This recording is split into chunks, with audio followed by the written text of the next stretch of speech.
श्रीमद् भागवत की पावन कथा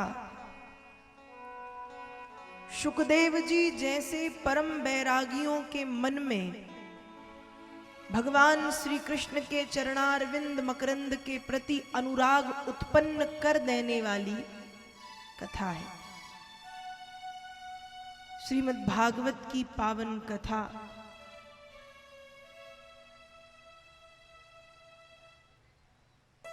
भक्त को भगवान तक पहुंचाने वाली कथा है।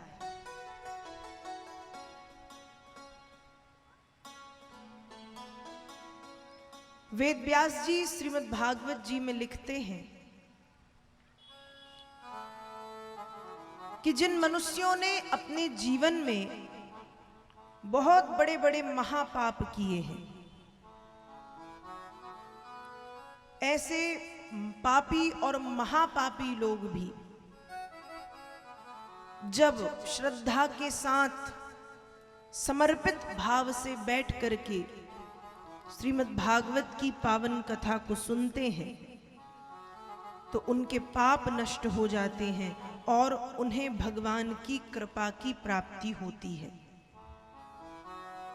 वेद व्यास जी लिखते हैं, सत्येन हीना पितृमातृदूषिका तृष्णा कुलाश्चाश्रमधर्मयाश्च ये ब्रह्मश्वपुष्टा मलिना दुरासया सप्ताह यज्ञेन कलौ पुनन्ति ते। वेद व्यास जी महाराज लिखते हैं कि सत्य नहीं ना, जो व्यक्ति सत्य से विहीन है, माता पिता को कष्ट देने वाला है, लोभी है, लालची है,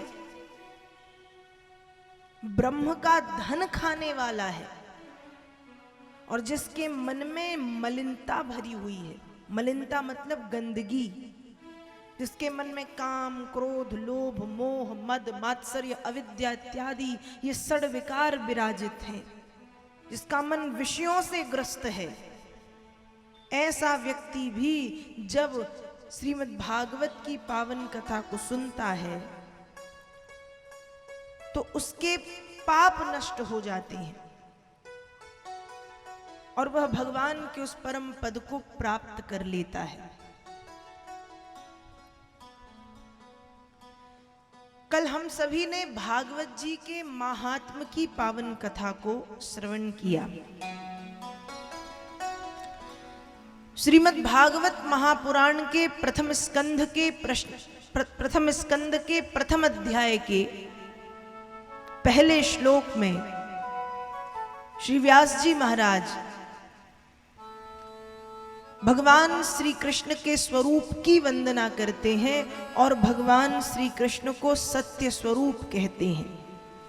जन्माद्यस्य यतोऽन्वयादितरतश्चार्थे स्वविज्ञः स्वराट् तेने ब्रह्महृदाय आदिकवये मुह्यन्ति यत्सूरया तेजो वारि मृदां यथा विनिमयो यत्र त्रिसर्गो मृषा धाम्ना स्वेन सदा निरस्तकुहकं सत्यं परं धीमहि।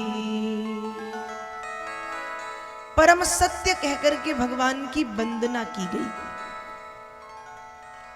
भागवत के प्रथम स्कंद के प्रथम अध्याय के दूसरे श्लोक में श्री वेद व्यास जी महाराज धर्म शब्द को परिभाषित करते हैं कि धर्म क्या है, धर्म किसे कहते हैं, और श्रीमद् भागवत की महिमा का वर्णन बाबा जी ने किया है।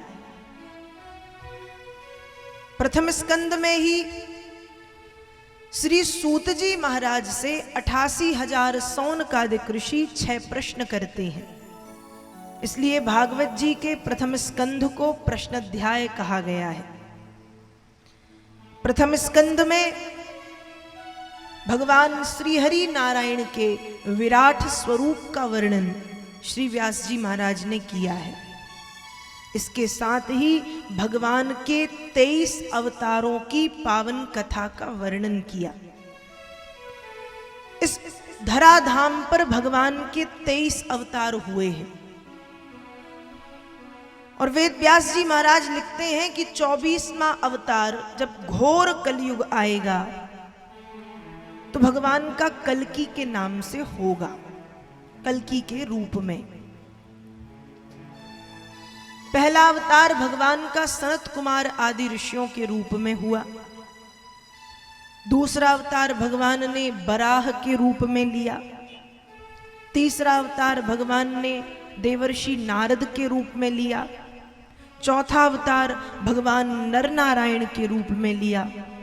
पांचवा अवतार भगवान कपिल देव के रूप में लिया। छठवां अवतार श्री ऋषभ देव जी के रूप में लिया।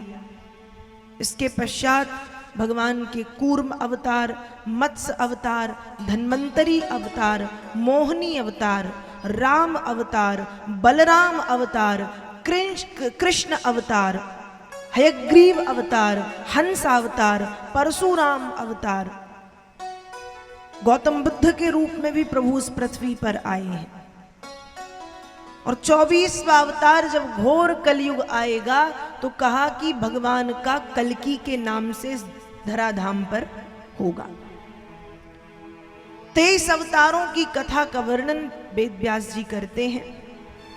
साथ में यह भी लिखते हैं, अवताराय संख्येया हरिर सत्वनिधेर द्विजा यथा विदः सिनः कुल्या सरसास्यु सहस्रसा। वेद व्यास जी महाराज वर्णन करते हैं कि जिस प्रकार से एक छोटे से तालाब से कई नदियां निकल सकती हैं, जैसे हम नर्मदा मैया का दर्शन करें तो अमरकंटक के एक छोटे से कुंड से नर्मदा मैया निकली और फिर नर्मदा मैया का स्वरूप इतना विशाल, इतना विशाल, इतना विशाल, इतना विशाल होता गया। जिस प्रकार से एक छोटे से सरोवर से कई बड़ी बड़ी नदियां निकल सकती हैं, उसी प्रकार से वेद व्यास जी लिखते हैं कि भक्तों के कल्याण के लिए सत्यनिधि भगवान असंख्य अवतार धारण करते हैं। भगवान के अवतारों की कोई गिनती नहीं की जा सकती। एक तरफ श्री व्यास जी लिखते हैं कि भगवान के 23 अवतार हुए, 24वां अवतार घोर कलयुग में कल्की के नाम से होगा, गिनती भी बता दी। और दूसरी तरफ वही व्यास जी लिखते हैं कि अवताराय संख्येया हरेर सत्वनिधेर द्विजा। सत्यनिधि भगवान के असंख्य असंख्य अवतार हुआ करते हैं जिनको गिना नहीं जा सकता। तो वेद व्यास जी वर्णन करते हैं कि भगवान के जो 23 अवतार हुए हैं इस धराधाम पर, वो किसी विशेष कार्य को पूर्ण करने के लिए हुए हैं, किसी प्रमुख कार्य को पूर्ण करने के लिए। और भक्तों के कल्याण के लिए भगवान अनेक अवतार धारण करते हैं। जैसे कि जब परीक्षित अपनी मां के गर्भ में थे, उत्तरा के गर्भ में, और अश्वत्थामा ने जब ब्रह्मास्त्र छोड़ा तो परीक्षित की रक्षा के लिए भगवान ने अंगुष्ठ अवतार धारण करके उत्तरा के गर्भ में प्रवेश किया। इस अवतार का वर्णन 23 अवतारों में नहीं है। भगवान ने द्रौपदी की रक्षा के लिए वस्त्रावतार धारण किया। वस्त्रावतार का वर्णन भी 23 अवतारों में नहीं है। मतलब भगवान भक्तों के कल्याण के लिए असंख्य असंख्य अवतार लिया करते हैं। तो भागवत जी के प्रथम स्कंध में 23 अवतारों की पावन कथा का वर्णन वेद व्यास जी ने किया है और बताया कि कलयुग में प्रभु का कल्की के नाम से अवतार होगा।